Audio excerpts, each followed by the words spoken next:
Soyez vraiment bénis. Je me réjouis aussi parce que, comme je le disais, l'œuvre de Dieu avance.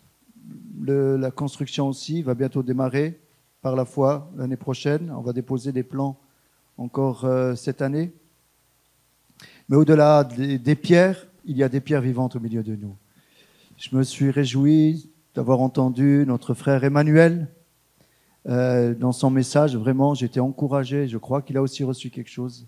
J'étais encouragé aussi dimanche dernier d'entendre Olivier, du moins pas dimanche même, mais ensuite sur la vidéo, et de voir vraiment un zèle profond, un amour profond pour l'œuvre de Dieu, pour l'Église. Et on sent une consécration dans l'Église. Il y en a d'autres.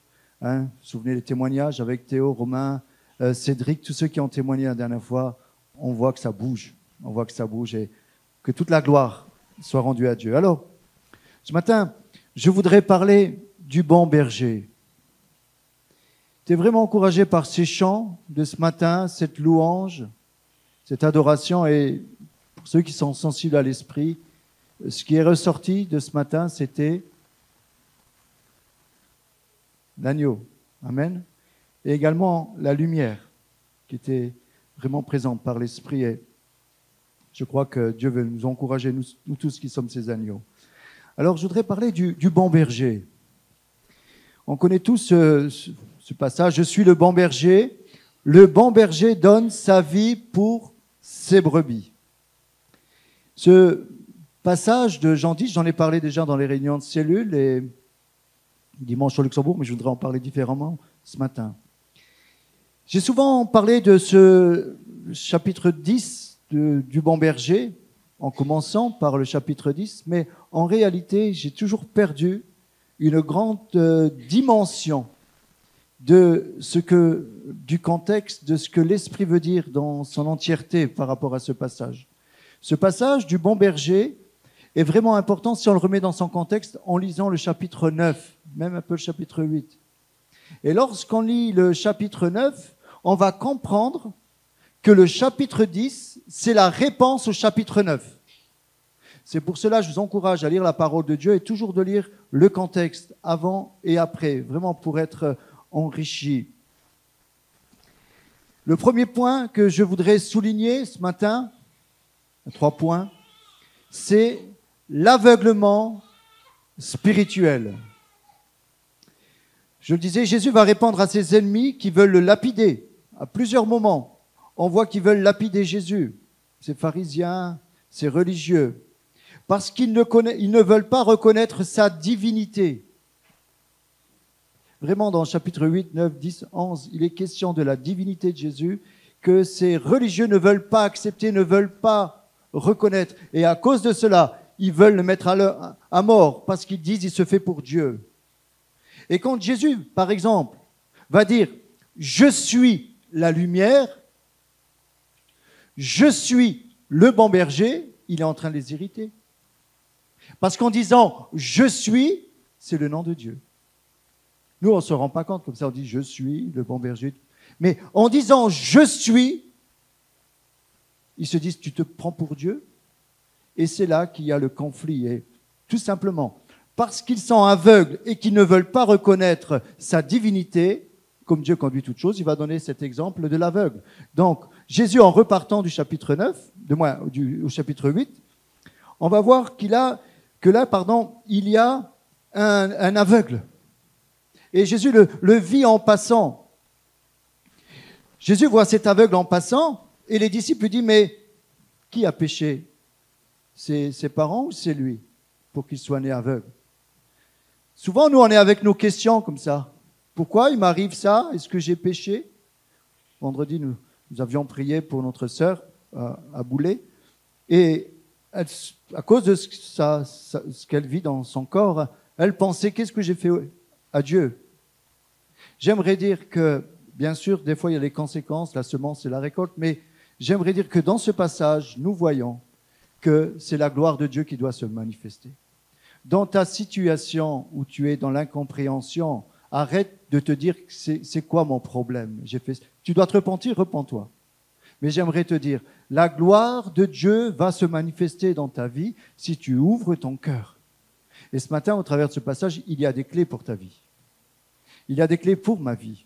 Alors, Jésus va voir cet aveugle, il va le voir, et il va prendre, avec sa salive, il va faire de la boue, et il va mettre de la boue sur les yeux de l'aveugle, et il va lui dire, va au réservoir de Siloé. Siloé, qui veut dire envoyé. Va au réservoir de Siloé. Alors, imaginez la scène. Il est aveugle. Faisant quelques petites recherches, je me suis rendu compte que de l'endroit où il est jusqu'au réservoir de Siloé, il y a à peu près 1,5 km. C'est la fête dans la ville. Il y a beaucoup de monde. Il y a une pente de à peu près dénivelée de 800 mètres. Et il y a 34 marches à marcher. Jésus va dire à cet aveugle, va au réservoir de celui qui t'envoie, de l'envoyé. C'est Jésus l'envoyé du Père. C'est Jésus le Messie qui est là maintenant, qui va ouvrir les yeux des aveugles. Jésus va dire, je suis venu pour que ceux qui voient deviennent aveugles et ceux qui sont aveugles voient. Et cet aveugle, il a jackpot. Il va recouvrir la vue physique, mais surtout la vue spirituelle. Alors, on pourrait faire un parallèle avec nos vies ce matin. Jésus a guéri tellement de malades. Il voit un paralysé, il dit, lève-toi et marche. Il se lève, instantanément, il marche et il part. Prends ton lit et marche. Il va faire tellement de miracles, même avec d'autres aveugles. Bartimée l'aveugle, il va recouvrir la vue. D'ailleurs, ils étaient 2. Mais là, dans cette situation, parce que Dieu est souverain, comme on l'a souligné ce matin, parce que Dieu tient tout dans ses mains, parce que Dieu fait comme lui veut et pas comme toi tu veux. Là, ça me fait penser à Naaman le Syrien. Lorsqu'il avait sa lèpre, il voulait être guéri. Le serviteur du prophète va lui dire, tu lui dis qu'il aille se laver 7 fois dans le Jourdain, il sera guéri. Et il se dit, mais pourquoi? Moi, je suis un général, on me dit ça. Il y a chez nous le Parpa, il y a d'autres fleuves qui sont même peut-être plus propres. Et pourquoi Dieu me dit de faire ça? Pourquoi Dieu dit à cet aveugle d'aller au réservoir de Siloé? Pourquoi il ne le guérit pas tout de suite? Imaginez l'effort de cet aveugle. Peut-être tu es dans l'attente d'une bénédiction. C'est tellement plus facile que ça tombe directement dans ton assiette et c'est tout cuit. C'est tellement plus facile, et bien sûr je me sens concerné, quand nous sommes vraiment dans des situations très compliquées, où on a besoin immédiatement de la bénédiction, Dieu dit, j'ai compris que tu la veux immédiatement, mais tu ne l'auras pas immédiatement. Pourquoi? Parce que je suis Dieu, je suis souverain, mais je vais travailler avec toi la patience, je vais travailler avec toi, tu ne comprends pas, mais obéis. Bon là je fais une grande parenthèse, mais ce n'est pas grave, je vais rester sur cet aveugle, on va venir après. Imaginez si cet aveugle avait dit à Jésus, moi j'y vais pas, tu peux pas me guérir. S'il discute avec Jésus, cet aveugle, Jésus, il y a du monde, c'est loin, tu peux pas me guérir tout de suite. Est-ce que nous faisons pas ces prières? Soyons honnêtes. Je suis honnête. Combien de fois j'ai fait cette prière? Seigneur, je veux de la patience tout de suite.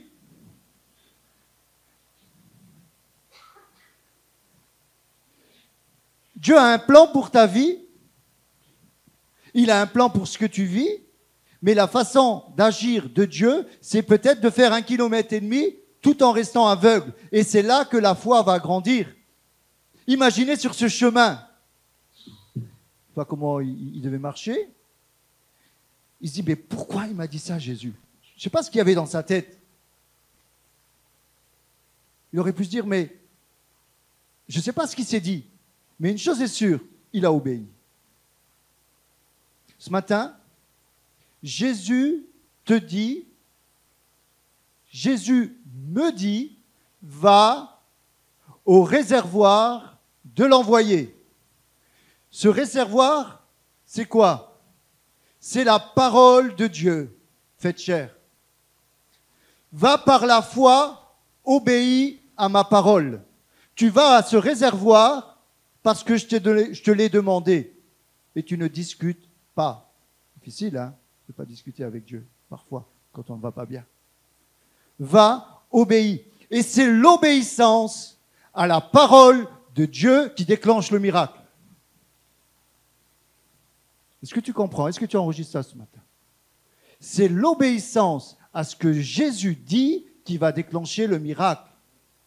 Même si tu ne comprends pas. Même si tu peux expliquer à Dieu pourquoi tu as besoin de faire plus vite que lui. Dieu est souverain. Donc, il va à ce réservoir de Siloé. Et imaginez, il avait de la boue, il était sale. Quelle humiliation. Mais je ne sais pas, hein, j'ai jamais prié comme ça. Il va prendre de la salive. Ben, le Covid, on aurait peur peut-être aujourd'hui. Hein. Il prend de la salive avec de la boue. Qu'est-ce qu'il fait? Si c'était par exemple moi, je vais dehors, je prends de la boue, je crache, je fais de la boue et je dis viens, je mets sur tes yeux. La plupart c'est comme ça. On ne comprend pas pourquoi Jésus fait ça. Si tu cherches à comprendre, tu commences déjà à désobéir à la parole de Dieu. Je parle à la parole de Jésus. Hein. Amen. On va plus loin. Et là, cet aveugle revient.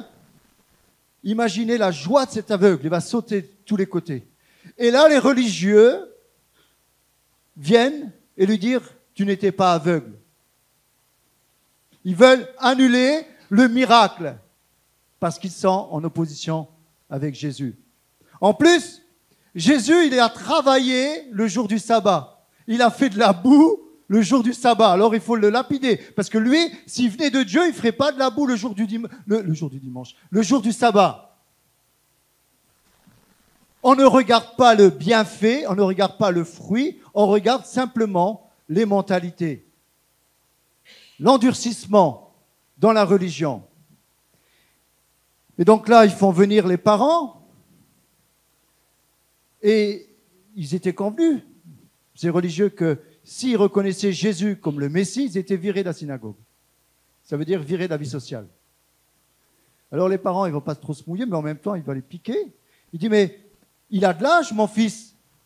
Vous pouvez lui poser des questions, il est assez grand pour répondre. Hein. Mais si on s'imagine la scène, cet aveugle, de naissance, il recouvre la vue. Il n'était pas comme ça. Il n'était pas comme ça. Oui, j'ai recouvert la vue, il a prié. Mais comme je le disais à Boulet vendredi, il découvre que le ciel est bleu. Quand à l'école, on lui a dit que le ciel était bleu, il a dit, ça veut dire quoi, bleu? Ça ressemble à quoi, bleu? Il regarde l'herbe et elle est verte. Mais il est en train de découvrir. Ses yeux s'ouvrent sur la vie. Et là, je pense qu'il devait sauter. Quelqu'un qui vient d'être guéri, ça se voit. Vous pouvez me la raconter? Surtout un aveugle de naissance, mais ces religieux en tenaient une couche. Hein. C'est vraiment opposé. Il est là. Je vois. Non, t'es pas aveugle, t'étais pas aveugle. Bon, il ne voulait pas se laisser convaincre. Quelqu'un disait, il n'y a pas de plus grand aveugle que celui qui ne veut pas voir. Et donc là, il va parler, il va se défendre. Et j'aime cette parole qui m'a accompagné depuis ma conversion. Et je vous invite à la prendre également pour votre vie, quand vous êtes en combat, en difficulté. C'est face au doute de dire, comme cet aveugle, je sais une chose. Bon, des fois, on a la tête remplie, hein. Mais je sais une chose. Moi, j'ai beaucoup de place. Je sais une chose, c'est que j'étais aveugle et que maintenant, je vois. Amen. Est-ce qu'on peut le dire? Je sais une chose. C'est qu'avant de connaître Dieu, j'étais dans les ténèbres. Je ne voyais pas, je ne savais pas ce que je faisais. Mais aujourd'hui, je vois. Amen. Ça, moi, je le sais. Vous pouvez me dire ce que vous voulez, vous. Moi, je sais que maintenant, je vois. Mais je vois pas seulement physiquement, mais je reconnais que Jésus est le Messie. Parce que Jésus va le voir. Il sait qu'on l'a chassé. Et il dit, viens ici, toi. Il dit, est-ce que tu crois au Fils de Dieu? Il dit, mais qui est-il afin que je croie, Seigneur? Il dit, tu l'as vu. c'est celui qui te parle. Et je pense, il y a des commentateurs il y a différents avis. Quand Jésus dit, tu l'as vu, moi je pense, en tout cas, je peux peut-être me tromper, c'est qu'il l'a vu spirituellement lorsqu'il a obéi et qu'il a été se laver et il l'a vu qu'il était le Messie, il a vu que c'était le Fils de Dieu. C'est celui qui te parle. Et là, il va se prosterner devant Jésus. On ne se prosterne pas devant un homme, on ne se prosterne pas devant les anges, on se prosterne uniquement devant Dieu. Il va se prosterner et Jésus, c'est moi qui te parle. Et là, ensuite, commence notre passage. Vous voyez, ça c'est l'entrée, mais maintenant on a le plat. C'est dommage d'aller directement au plat quand il y a une bonne entrée avant. Et là, on peut lire maintenant le chapitre 10 de Jean, du 1er verset au 30e verset. Et là, on comprend mieux le contexte.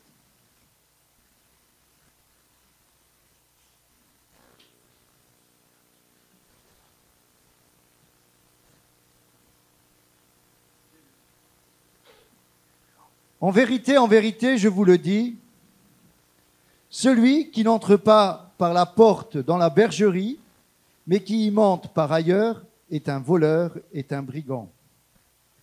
Mais celui qui entre par la porte est le berger des brebis. Le portier lui ouvre et les brebis entendent sa voix. Il appelle par leur nom les brebis qui lui appartiennent et les conduit dehors lorsqu'il a fait sortir toutes ses propres brebis. Il marche devant elles et les brebis le suivent parce qu'elles connaissent sa voix.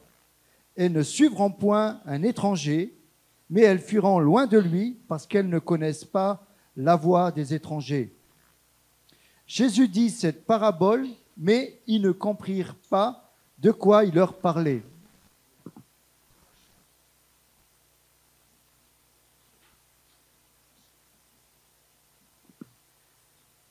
Au verset 6, Jésus leur dit cette parabole, mais ils ne comprirent pas de quoi il leur parlait. Donc il va continuer, d'accord? Il va continuer parce qu'ils ne comprennent pas. Jésus leur dit cette parabole, mais ils ne comprirent pas de quoi il leur parlait. Jésus leur dit encore, en vérité, je vous le dis, je suis la porte des brebis.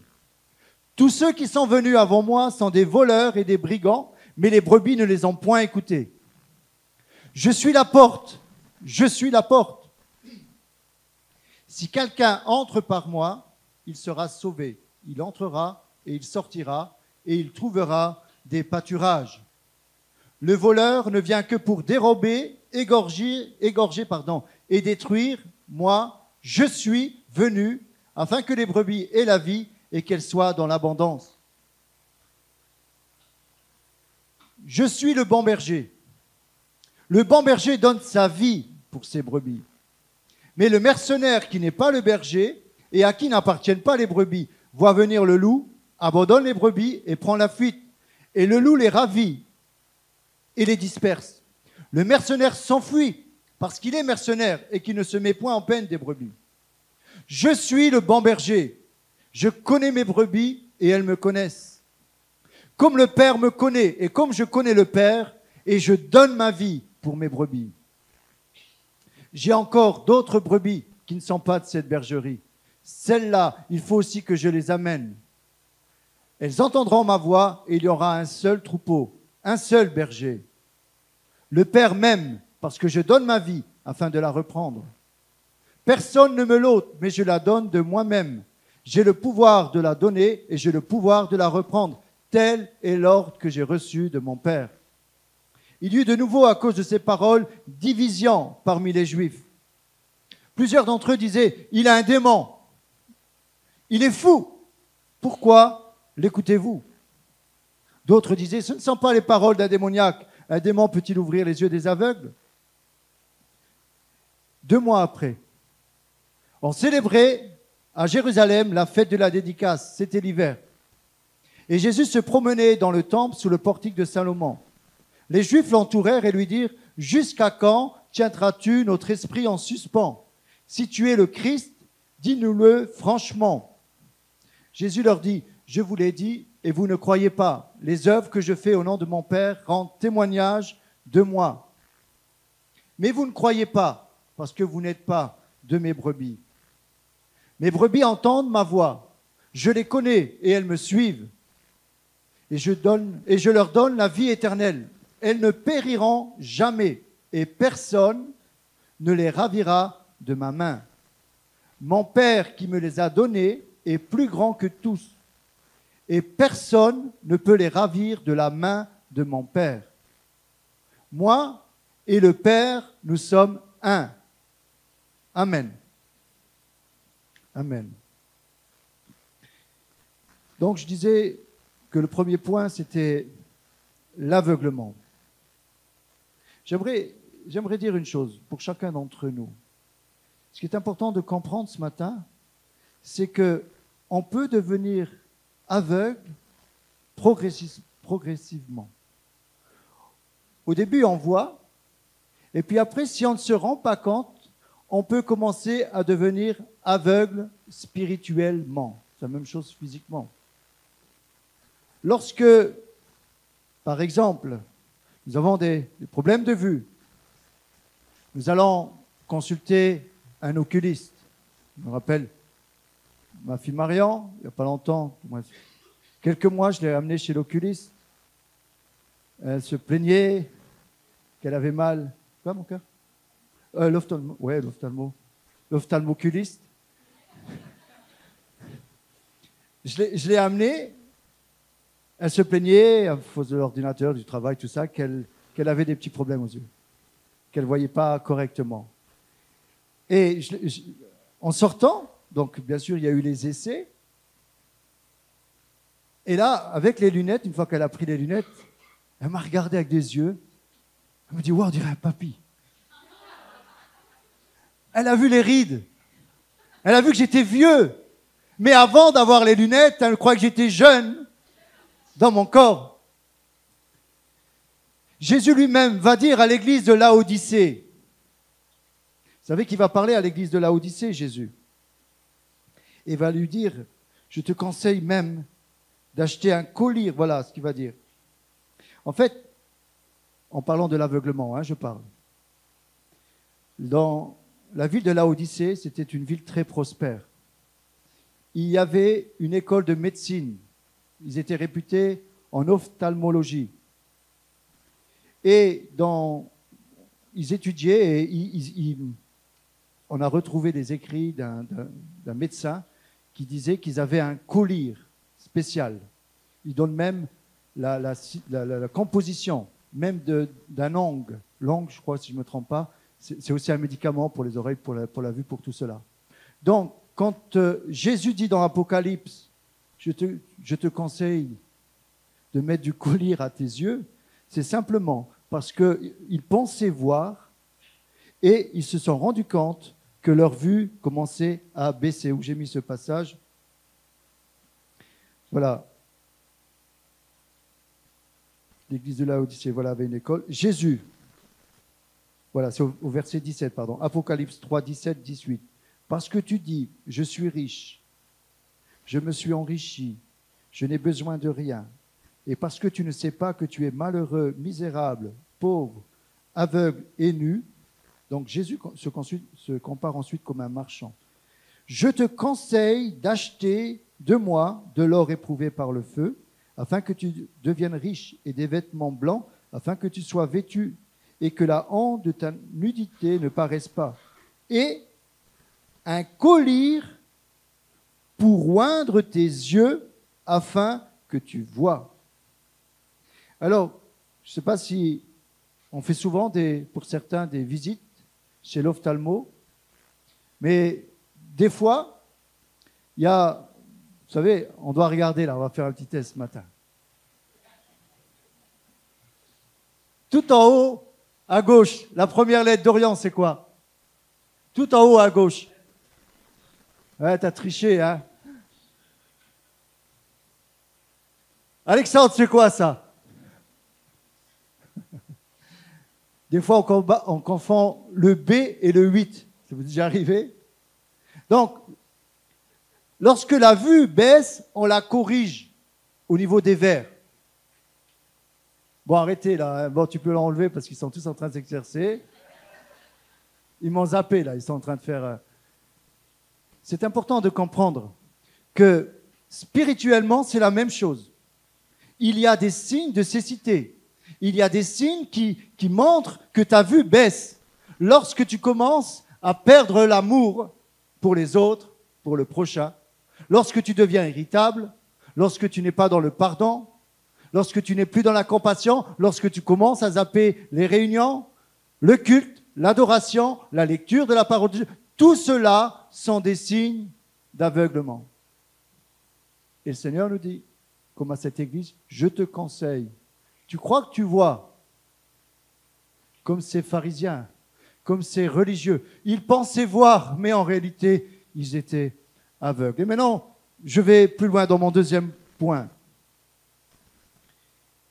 Je disais que la foi, c'est l'obéissance à sa parole. C'est ce qui va déclencher le miracle. On va mettre une toute petite vidéo pour que vous puissiez vraiment bien comprendre.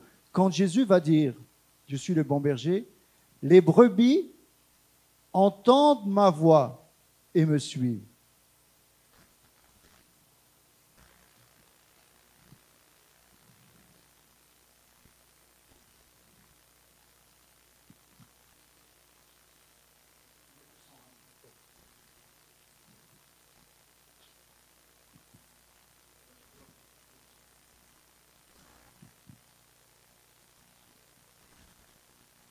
T'as le son?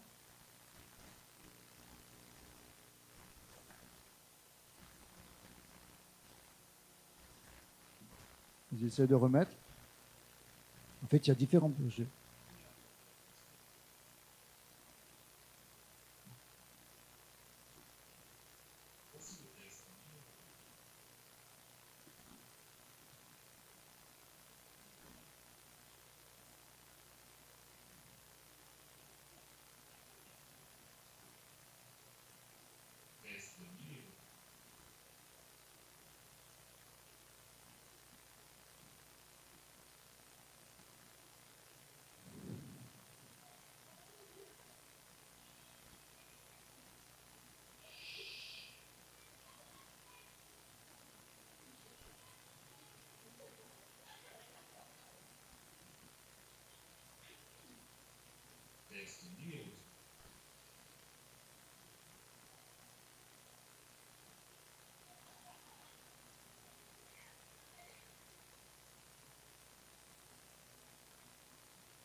Amen. Ça permet vraiment de mieux comprendre. Il n'y a pas que les brebis qui entendent la voix des bergers. Je parlais il n'y a pas longtemps avec une fermière qui disait que même ces vaches, c'est pareil aussi avec d'autres animaux, même si vous avez des chiens. Et je parlais, parce que maintenant c'est en train d'évoluer. Elle me disait, quand j'arrive avec le tracteur, les vaches reconnaissent le bruit du tracteur. Ils reconnaissent maintenant les bruits de la voiture. Alors, il y a quelque chose qui fausse aussi aujourd'hui, hein, parce qu'on a du mal. J'insiste pour qu'on puisse bien comprendre ce contexte. C'est qu'aujourd'hui, par exemple, pour les bergers, les choses ont changé. Aujourd'hui, ce n'est plus le berger qui conduit le troupeau, c'est le berger allemand. Par la peur. Mais quand ça ne va pas, il mord dessus. Hein. C'est simplement pour dire que quand Jésus dit, et là, maintenant, on peut comprendre toute la teneur de ce qu'il est en train de nous enseigner. Quand il dit, en vérité, je vous le dis, celui qui n'entre pas par la porte dans la bergerie, mais qui y monte par ailleurs, est un voleur, est un brigand. Mais celui qui entre par la porte est le berger des brebis. Le portier lui ouvre, et les brebis entendent sa voix. Il appelle par le nom les brebis qui lui appartiennent, il les conduit dehors. Pour mieux comprendre, dans le contexte de l'époque, il y avait des bergeries à ciel ouvert. C'était des enclos qui étaient gardés par un portier. Il y avait devant une porte. La porte, c'était le portier. C'était un garde armé. C'était ça la porte. Et dans cette bergerie, les bergers venaient amener leurs troupeaux et ils repartaient.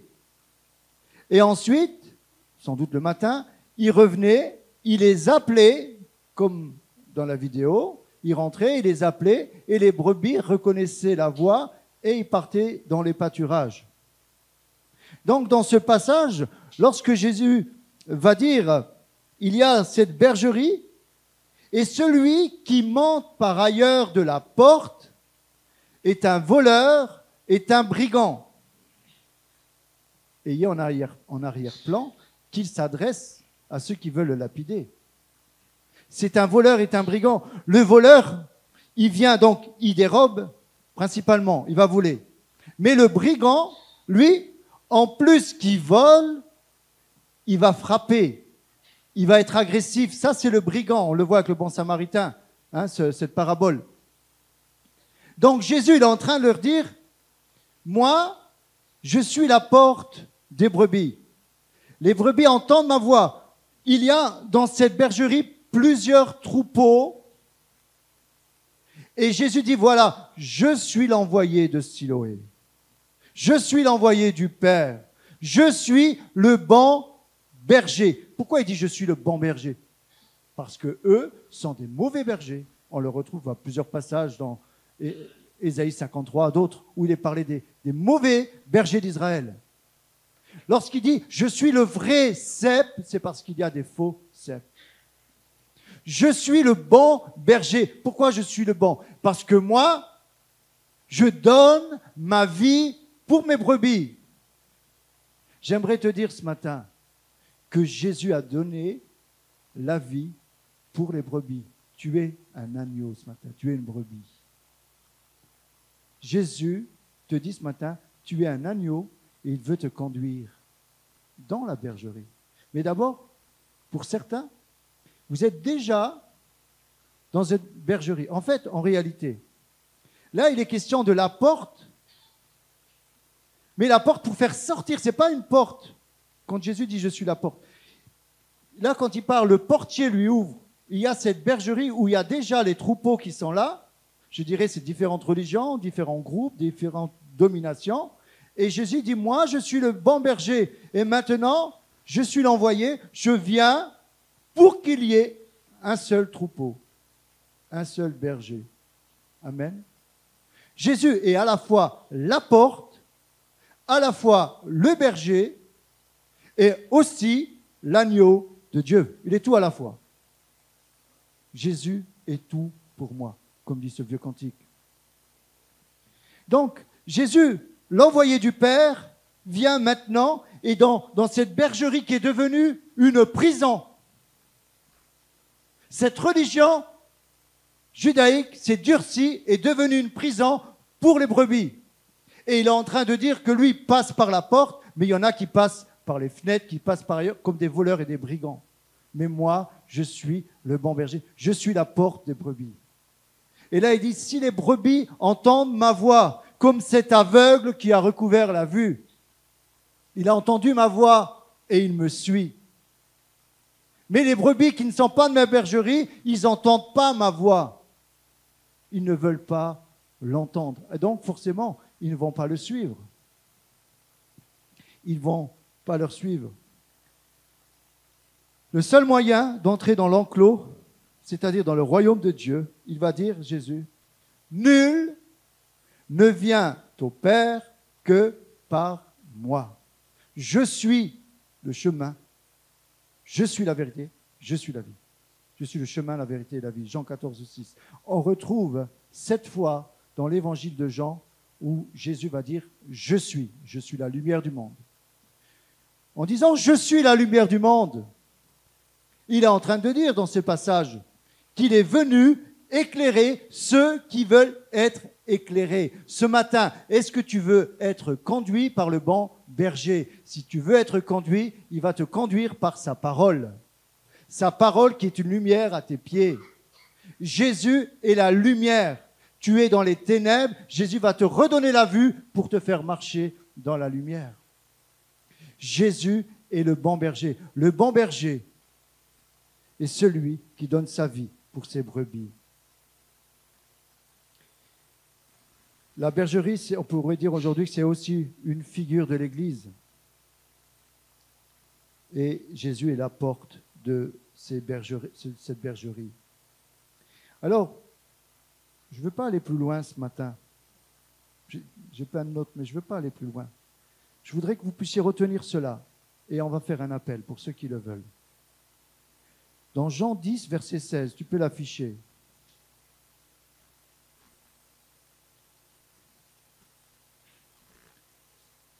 Et je fais déjà un appel pour votre vie. Qui veut participer à la moisson? J'ai encore d'autres brebis qui ne sont pas de cette bergerie. Celles-là, il faut que je les amène. Elles entendront ma voix et il y aura un seul troupeau, un seul berger. Moi et le Père, nous sommes un, va dire Jésus. Jésus va dire, nul ne vous ravira de ma main. Donc Jésus dit ça. Et juste après, il va dire, nul ne vous ravira de la main de mon Père. Il y a l'unité, la triunité de Dieu avec le Saint-Esprit. Dieu nous encourage, ce matin, nous sommes encouragés par le Saint-Esprit à travailler dans l'unité pour que nous puissions travailler, pas pour notre Église, mais pour le royaume de Dieu. Je disais lundi en pastoral de notre région, on a cette mentalité de travailler pour notre Église. Mais les brebis ne nous appartiennent pas. On est les bergers qui sommes soumis au bon berger. C'est important de comprendre que Jésus est lui le bon berger et que les brebis ne nous appartiennent pas. Vous appartenez tous à Jésus. Amen. Jésus qui veut vous conduire dans de verts pâturages, dans de gras pâturages. Et là, je termine avec quelque chose. Qui aime le psaume 23? L'Éternel est mon berger. Ah, ça, vous aimez prier, hein?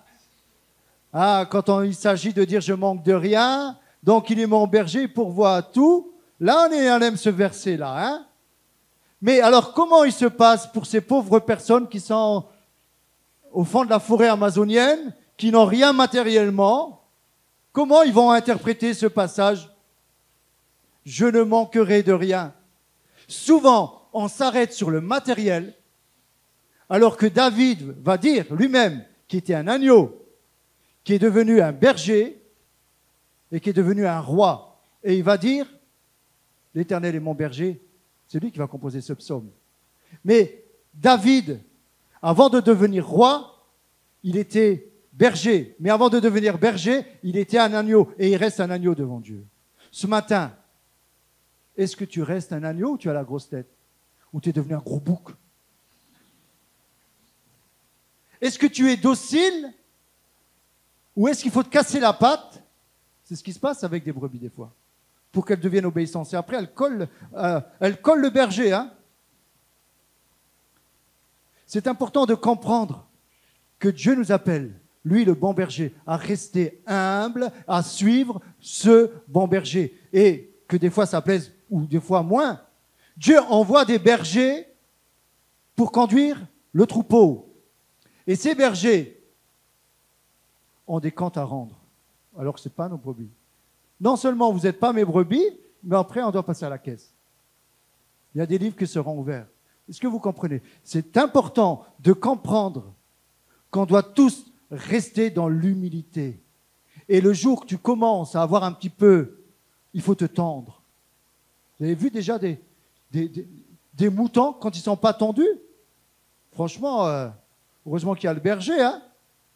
Heureusement qu'il ne les a pas attendus pour les tendre, hein? Mais imaginez, il arrive un moment où il y a l'intervention du berger pour le tendre, pour qu'il soit plus libre après. C'est important d'obéir au bon berger qui est Jésus. Est-ce que ce matin, tu veux aller au réservoir de Siloé? Si oui, tu vas puiser dans ce réservoir l'obéissance, la foi dans la parole de Dieu. C'est la parole de Dieu qui est un réservoir pour ta foi. Et si tu commences à vivre ces réalités, tu réponds à cette prière de ce verset 16, tu peux le remettre? Et je termine là-dessus. Alors, j'ai encore d'autres brebis qui ne sont pas encore de cette ville de Mont-de-Lange, qui ne sont pas des environs. Il faut que je les amène ici ou ailleurs. Elles entendront ma voix et il y aura un seul troupeau, l'unité. L'unité. J'ai encore eu écho d'un cas.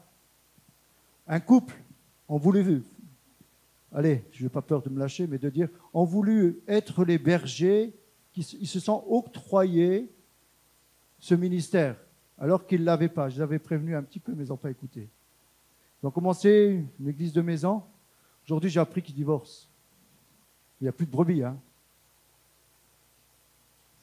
Un seul troupeau, un seul berger, l'unité. Est-ce que tu veux travailler ce matin dans l'unité? Si tu veux travailler dans l'unité, ce qui est important d'être, c'est d'être un agneau et pas un bouc. Amen.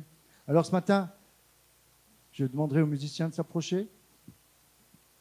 Y en a-t-il au milieu de nous? Et j'espère que ce soit la prière de toute l'Église, qui veulent répondre à cet appel. La moisson est grande, il y a peu d'ouvriers. Il y en a plein qui se perdent à l'extérieur. Nous sommes la lumière, nous devons aller chercher ces brebis perdues. Il y en a plein qui se perdent, qui ont besoin de lumière. Il y en a beaucoup qui sont dans l'aveuglement, qui ont besoin de recouvrir la vue, comme Saul de Tarse. Saul de Tarse était aveugle. Est-ce que tu veux ce matin t'engager sérieusement à saisir les occasions que le Saint-Esprit va te donner pour témoigner de lui? Je te dis simplement une chose, si tu veux répondre à ça, tu as simplement à faire une prière, tu verras qu'elle fonctionne. Le matin, quand tu te lèves, tu dis à Saint-Esprit, utilise-moi pour être un témoin, utilise-moi pour être une lumière. Si tu fais cette prière, il va t'utiliser. Amen. Pour ramener des brebis perdues dans la bergerie. Amen. Alors ce matin, y en a-t-il qui veulent répondre à cet appel? Je vous invite à vous tenir debout.